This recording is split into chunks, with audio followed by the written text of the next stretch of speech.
Hi everyone, welcome back to the channel. Obviously I'm back out on trail again. If you look over my shoulder you can see the C&O Canal. I'm standing right now on the C&O Canal Towpath, and we're going hiking somewhere between 6 and 7 miles from the Spring Gap recreational area down to Oldtown, where there's a really neat one-lane toll bridge. I get to cross it all the time. We have a camp down that way, but it's the only privately owned toll bridge in the state of Maryland. So let's get to hiking. See what we have out here along the towpath. We'll talk a little bit about the history of the C&O Canal, and so stay tuned for some sights to come.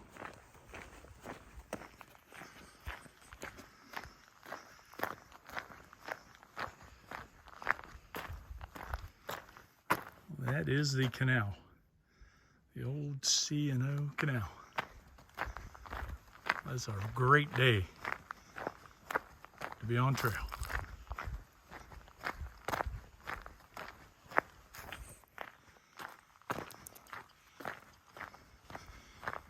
So the C&O Canal was started, I guess, in the early 1800s. It's about it's 184.5 miles long between Cumberland, Maryland, and Washington, D.C. It was primarily used in its day. It was used for about 93 years and was primarily used to move coal from the Allegheny Mountains out west to Washington to some of the ports there to provide coal. So that was its original intention. We'll talk a little bit more about it, but in the Civil War it became a little bit of a battle place as well, but we'll talk a little bit more of that as we go. So I want to give a quick shout out to my friend Dave in Florida, who suggested that I get out on the towpath and film some of this hike so I can share it. So Dave, thanks for the tip, and hopefully you'll enjoy the scenery along with everyone else. So let's keep hiking.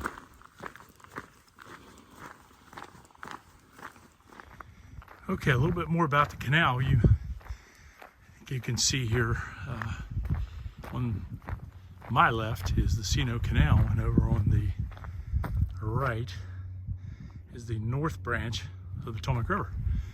The canal runs alongside the Potomac all the way to DC. The Potomac was a bit of a dividing line in the Civil War between the Confederacy and the Union soldiers, and so this canal was fought over a lot of times, and in later years, in addition to serving as a way to transport coal from the mountains down to DC, it was a way to move troops and supplies. So hence why it was fought over between the sides. So, and I know in several places the Confederacy tried to breach the canal to drain it so supplies and troops couldn't be moved along this route. But quite a bit of history, and I think we'll see some landmarks along the way to show you some of that history, but absolutely beautiful. North branch of the Potomac, C&O Canal. Doesn't get much better than this.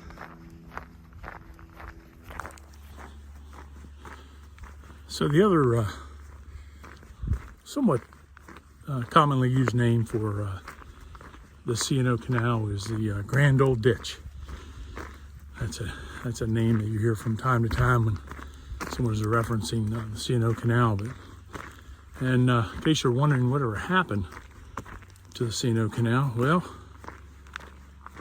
the railroad happened to the C&O Canal. As railroad commerce began to develop, there really just wasn't a need for the canal, though it did last, as I mentioned earlier, about 93 years it was used. Took, I think it was $11 million to build the eastern end of the canal. It was originally, the concept was to build it all the way to Pittsburgh, but it made it as far as Cumberland, Maryland. That's the western most terminus of the canal. So as I mentioned, it's 184.5 miles long from DC to Cumberland. But yeah, as the railroad came along, made the canal a bit obsolete. So today, the entire length of the C&O Canal and the towpath is National Park, which is pretty cool. So it's maintained pretty well. Great hiking, biking trail. It actually, in Cumberland, connects with the Great Allegheny Passage and goes on to Pittsburgh, a real popular bike trail from Pittsburgh to DC using the passage and then on to the C&O Canal. So that's a little bit about the history of it, and hopefully we'll see some landmarks here shortly.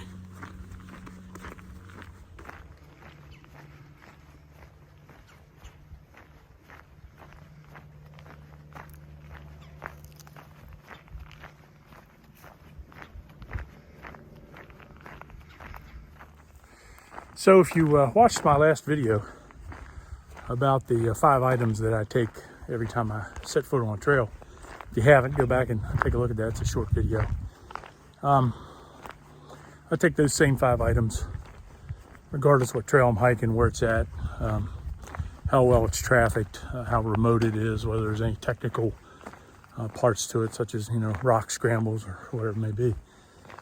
For this hike today, as I do, depending on the trail, I added to that.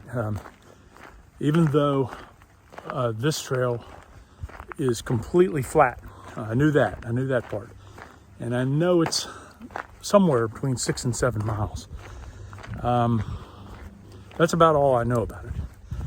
So, not being familiar with the trail, not quite sure on this section that I'm on how well it's trafficked, whether I'm going to see other hikers, other bikers, whatever it may be that I could get assistance from if I needed. I brought a few other items. I brought a water filter in case I need more water. The Potomac, you know, is always near the towpath. I brought an insulated blanket, rain jacket, although it's not going to rain today, but could give me some additional shelter. A couple things like that, a headlamp that I brought with me. Just in the event if I become injured out here and didn't see one else along the trail, I could probably set up camp and wait for someone to come along and rescue me. So that's kind of how it goes with me, depending on the trail, terrain, what I know about it. Am I going to have cell phone service, which is another thing. On this trail, I knew I was not going to have cell phone service because I'm familiar with this area, though I've never hiked this trail. I just know there's no cell phone service down here from my travels. So knowing all that, I put a few more items in my backpack. Things that I could potentially need given what I know and don't know, which is really important. It's probably more important to know what you don't know than what you do know when you're out doing this sort of thing. So, but again, this is a very well maintained trail. Usually, I would think you'd see a lot of folks out here, but so far I've seen one jogger go by. So I've got what I need. If I would happen to have to spend the night out here somewhere, but I don't think, not counting on that, but I like to be safe. So that's how I sort of add to and take away from my backpack, depending on what trail I'm hiking, what I know about that trail.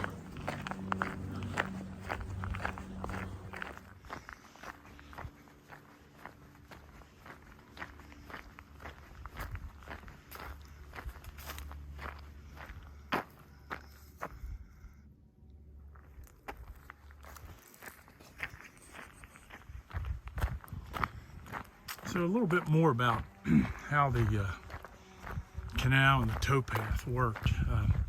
These trees that you see here along the bank would not have been here when it was being used actively. The towpath, the purpose of the towpath was to allow horses and donkeys, mules, whatever, four-legged power to pull the canal boats down through the canal. So these trees that you see would have had to have been removed in their day in order to be able to accomplish that. But that was their power, horses, mules, and so forth. How big were they? Well, they could be as long as 90 feet long and about 14 feet wide. And if you're ever in and around Cumberland, Maryland, down at a downtown site called Canal Place, they actually have a replica canal boat there that you can check out and get a feel for. But some of them were as long as 90 feet long and 14 foot wide, which on a canal this small, pretty interesting. And again, they were pulled or powered by those four-legged creatures.